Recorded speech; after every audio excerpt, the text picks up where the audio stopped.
사건을 파헤치는 남자 사파남 김진입니다. 저와 함께 사건 파헤쳐 주실 분 모셨습니다. 형사 출신의 변호사 박승배 변호사 나왔습니다. 어서 오세요. 안녕하십니까. 최근 온라인을 뜨겁게 달궜던 논란이 된 영상들이 있습니다. 이들의 공통점은 바로 잔혹하고 무차별적인 폭행 현장을 고스란히 담았다는 겁니다. 지금부터 한 사건 한 사건씩 풀어보겠습니다.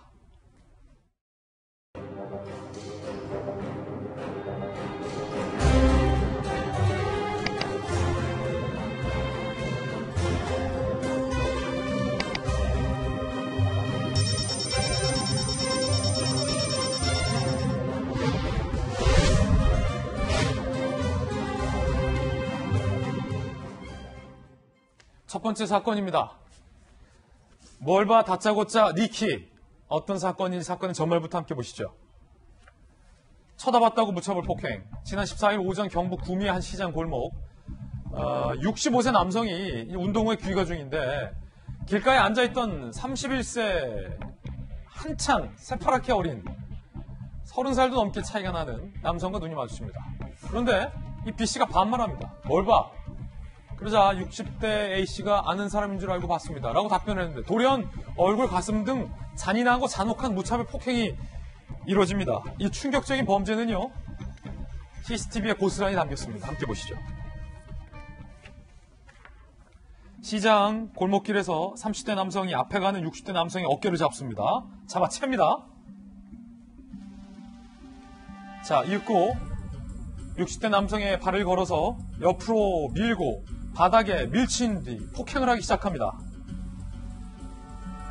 벽으로 밀어놓고 주먹을 마구 휘두르더니 무릎을 이용해 쓰러진 피해자를 가차없이 폭행합니다. 소위 니킥을 가한 겁니다. 가해자가 떠나고 힘겹게 일어선 피해자. 근데 바닥에 떨어진 무언가를 주운 뒤 힘겹게 걸음을 옮깁니다.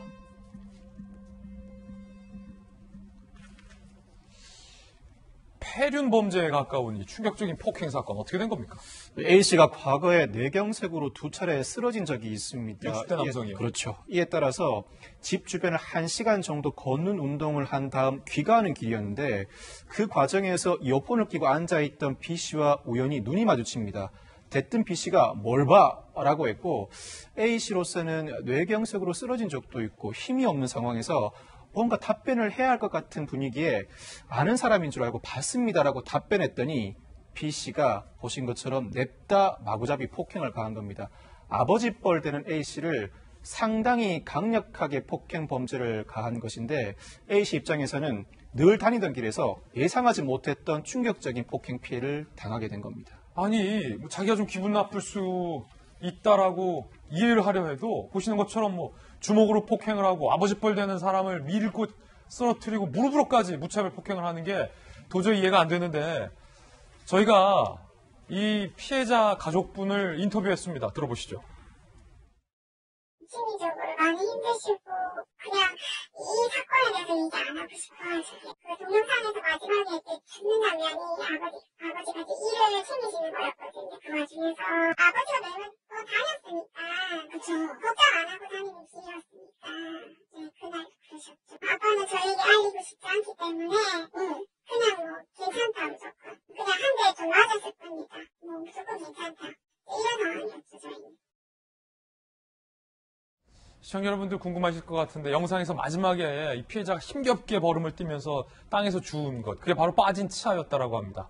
박승배 변호사님 이틀 만에 검거됐는데 자 뭐라고 얘기합니까?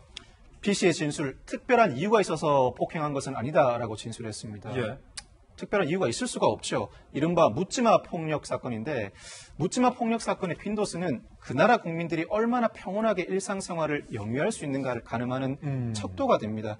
사실 과거에는 우리나라가 폭력범죄 비교적 가볍게 다뤘습니다. 전치 4주 이하의 상해의 경우에는 벌금 처분에 그쳤고 전치 6주 이상의 상해의 경우에도 초범이면 선처했습니다. 그렇지만 현재는 그렇지 않습니다. 범행의 경위와 수단을 고려해 정식 기소를 하고 특히나 묻지마 폭력 범죄의 경우에는 특별 가중 요소로 취급합니다. 그중에서도 여성, 아동, 노인, 장애인 등 사회적 약자에 대한 묻지마 폭력 범죄는 전치 4주 이상 상해 사건인 경우 초범인지 합의가 성립했는지 여부를 불문하고 구속 조사를 원칙으로 하고 있습니다. 그 이유가 단순 폭력은 상습 폭력으로 이어지고 상습 폭력은 강력 범죄로 이루어집니다. 폭력 범죄는 그 초기부터 엄벌하겠다는 수사기관과 법원의 의지를 알 수 있습니다. 그렇군요. 자, 이번엔 두 번째 사건입니다. 조폭 영화 같던 대낮 차량 습격 사건. 영상으로 먼저 만나보시죠. 경기 화성시 한 도로, 검은색 차량 한 대가 앞을 막아서더니 마스크와 모자를 착용한 외국인 남성들이 다가옵니다. 승용차 한 대를 둘러싸고 갑자기 유리창에 흉기를 휘두릅니다. 놀란 승용차 운전자 빠져나가려 후진도 해보고 운전대를 틀어보지만 이들에게 벗어날 수가 없어요. 차에 타고 있던 다른 외국인 2명을 밖으로 끌어내서 마구마구 폭행까지 합니다. 이렇게 해요. 이들의 폭행은 한동안 이뤄졌고 길바닥에 쓰러진 피해자들, 가해자들 외국인들은 자리를 뜹니다. 변호사님, 이 집단 폭행 저지른 외국인이 모두 10명이나 된다고 하는데 이게 무슨 사건입니까? 지난 8일 오후 경기도 화성시 한 도로에서 벌어진 이 사건입니다. 이 신원미상의 괴한들이 주행 중인 차량을 막아서더니 둔기로 차량을 파손하기 시작하고요. 이어서 운전자와 동승자를 강제로 끌어내 역시 둔기와 발로 마구 폭행합니다. 피해자들 진술에 따르면 처음 보는 사람들이 차량을 막아서더니 우리를 마구 폭행했다, 이유를 모르겠다라고 합니다. 이 사건은 가해자들, 피해자들 모두가 외국인인 사건입니다. 야, 무슨 조폭 영화도 아니고 이런 범죄를 벌인 건데 정치가 궁금합니다. 경찰 수사 결과 반전이 좀 드러났다고 하는데 함께 보시죠. 러시아, 우즈베키스탄 국적 등 가해자 10명 중에 7명이 검거됐다. 3명은 현재 추적 중이라고 하는데 구속됐어요. 5명은. 우즈베키스탄 CC는요, 과거에 알고 지내던 피해자 중 1명을 폭행해서 처벌 전력이 있다. 자기가 때려놓고 처벌당했다고 지인들 동원해서 이번에 또 보복 폭행을 한 거다. 면식범의 복수기다라는 건데 황당하네요, 변호사님. 가해자 중 1명이 과거에 이미 피해자 중 1명을 폭행한 사실이 있습니다. 이에 따라 처벌을 받게 되자 이를 보복하기 위해서 지인들을 동원해 보복 범죄를 저질렀다는 겁니다. 피해자가 경찰 조사 당시에 가해자들을 모르겠다고 진술한 이유는 범행을 사주한 우즈베키스탄 남성이 범행 현장에 없었기 때문입니다. 그런데 이 사건 또 다른 반전이 숨어 있습니다. 그래요? 사실 이 사건은 외국인 간 묻지마 폭력 범죄로 인식이 되어 왔는데 가해자 조사 중에 마약을 빼앗겨 폭행 범죄를 저질렀다는 진술이 나오게 된 겁니다.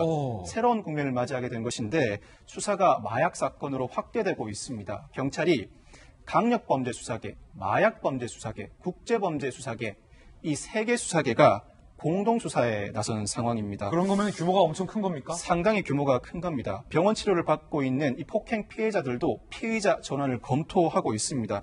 외국인들과 마약을 둘러싼 이권 다툼 이 상황이 사실이라면 국제적인 마약 범죄 수사로 수사가 이어질 가능성이 농후해집니다. 남양주에서 벌어진 일이잖아요. 그렇죠.